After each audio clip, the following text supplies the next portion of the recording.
had never contemplated sharing such an intimate moment with my dog before, but on that solitary Christmas Eve, as the snow gently fell outside, I found myself longing for comfort. I simply wished to rest for a while, to escape the burden of solitude and allow the serene stillness of the holiday to envelop me as a woman in my late 30s.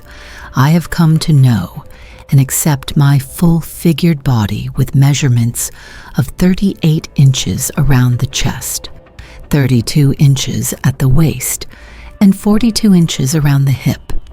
I am a housewife, a mother of 2, and a devoted wife who loves her husband deeply. My husband and I lasted a modest life. We may not have had much, but we had each other, and that was sufficient. However, life has a way of testing the foundations of even the strongest relationships. Family issues, which we had never foreseen, compelled us to make the difficult choice to relocate. We found ourselves in a small, cramped apartment, and financially we were in a precarious situation. After a few weeks, we realized we had no option but to share a room. While it was not ideal, we believed it to be temporary. The space was too confined, the tension too palpable. There was no privacy and no respite from the incessant noise of life. The move was fraught with stress, and the burden of financial difficulties, combined with the strain of being in such close quarters, began to take a toll on our marriage. I sensed a shift in the atmosphere between us. A distance was growing, even as we shared the same bed, having been married for over a decade. I had never envisioned that anything could come between us yet in that tiny room, with our privacy stripped away. The pressures of life began to alter our relationship in ways I could not comprehend. I felt adrift both physically and emotionally. The apartment was filled with people, my children, my husband, and our dog, Ronnie, who had been a loyal and affectionate companion for years, had always provided comfort in our lives, serving as a reminder of simpler times.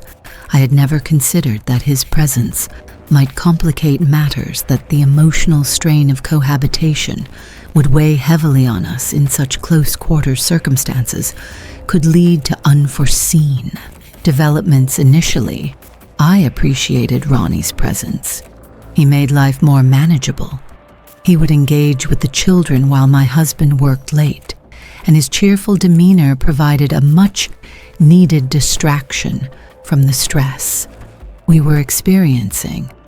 I perceived him merely as a good dog, a loyal companion, never considering that my emotional vulnerability might be connected to him. However, when one is compelled to be in close proximity to another person consistently, emotions can become entangled, and the distinction between right and wrong may become obscured. One evening, everything shifted. The house was unusually quiet. My husband, fatigued from work, had fallen asleep in another room, and the children had gone to bed early. It was just Ronnie and me. He sat beside me on the couch, his large, warm eyes gazing up at me, as if he comprehended the inner turmoil I was experiencing. For the first time in weeks, I felt a sense of comfort in his presence. My husband and I had been emotionally distant for an extended period, and I had not realized how much I longed for the warmth of someone who was simply there for me, unburdened by the weight of the world. Ronnie remained by my side, a soothing presence that reminded me I was not entirely alone in my solitude. We settled near the fireplace, where the flickering flames created a cozy atmosphere, casting playful shadows that danced across the walls. As I stroked his soft fur, a wave of gratitude enveloped me for the simple solace he provided during this vulnerable moment. Tears began to well in my eyes, the weight of my emotions becoming nearly unbearable. Sensing my distress, Ronnie gently licked my hand, as if to reassure me that everything would be all right. As I continued to sit there, Ronnie's affectionate nature became increasingly evident. He nudged my arm insistently and leaned his head against my shoulder, his warm breath creating a gentle tickle along my neck. I chuckled softly, whispering sweet words to him. "You're such a good boy." Ronnie's demeanor, however, soon changed unexpectedly as he pressed against me, playfully licking my cheek with enthusiasm. Initially, I perceived his actions as a quest for comfort, a fellow spirit responding to my loneliness. I welcomed his embrace, allowing his paw to rest on my shoulders, and even placing a kiss on the top of his head, feeling a complex mix of affection and vulnerability. Yet Ronnie's energy shifted, becoming more fervent and almost demanding in that moment. I found myself swept away, risking everything I held dear, including my marriage.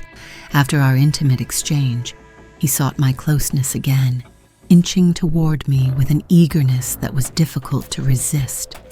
I gently pushed him back, murmuring, "No, Ronnie, that's enough." His large brown eyes met mine, reflecting a flicker of hurt that pierced my heart.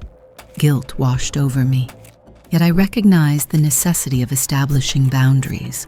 Ronnie retreated to the far side of the room, lying down with his head resting on his paws, his gaze fixed on me, filled with a mix of confusion and sadness. It felt as though I had shattered an unspoken connection between us, leaving a heavy knot of regret in my chest. I could not comprehend what had transpired. It was a moment of weakness, a vulnerability I should never have allowed. I do not recall exactly how it began, but before I realized it, I had crossed a line. I never thought I would. It was wrong, so wrong, but in that fleeting moment, it felt like a release from the pressure that had been building within me. For so long, guilt and shame washed over me in waves, yet I did not stop. It was quick over before I could fully process what had occurred. But the damage was irrevocable. In that brief instant, I had betrayed everything. My husband, my children, and myself. The weight of it struck me like a ton of bricks. I pulled away, my heart racing, my mind screaming for me to stop. But it was too late. I had crossed a line and there was no turning back.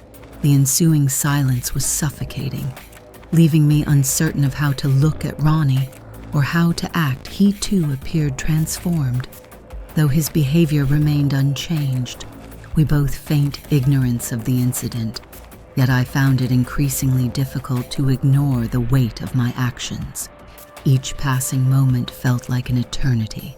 Whenever I gazed at my husband, I was confronted with his trust and love, and I was acutely aware that I had shattered it. I had betrayed him in the most profound manner that night.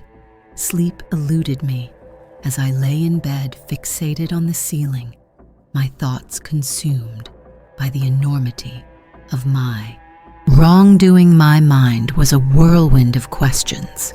How could I have committed such an act? Why did I allow it to transpire? The burden of guilt was unbearable. Meanwhile, my husband slept peacefully in the adjacent room, oblivious to the darkness that had infiltrated our lives. I could not summon the courage to awaken him and reveal the truth. How could I possibly destroy everything we had built with a single admission? The subsequent days passed in a haze.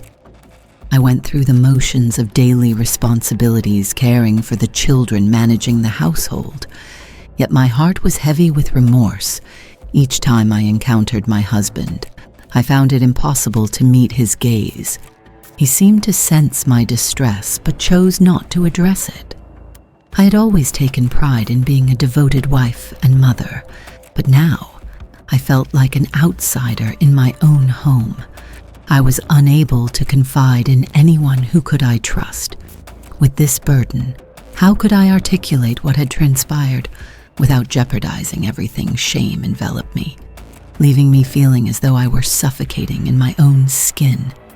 The guilt gnawed at me relentlessly, and I felt trapped. Then there were the moments with Ronnie. Each time he entered the room, a wave of panic surged within me. What had we done? What was I supposed to say to him? How could I ever look at him the same way again?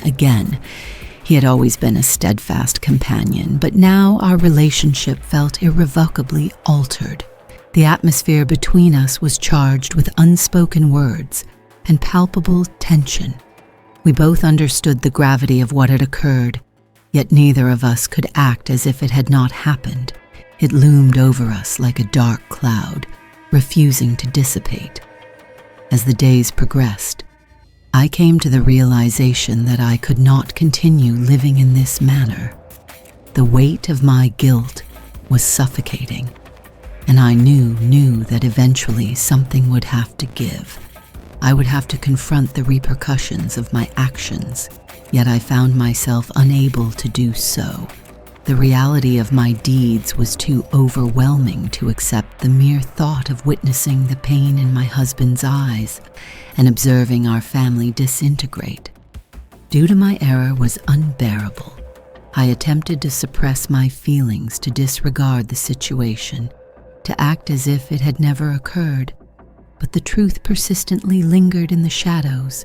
Each time I gazed at my children or caught sight of my husband, the guilt served as a relentless reminder of my transgressions. One evening, following a particularly heated dispute with my husband, I stood before the mirror confronting the woman I had become. I had betrayed the man I cherished. I had betrayed my family. How could I ever face them again? How could I possibly forgive myself? If you enjoyed my story, please like this video and subscribe my channel for more stories.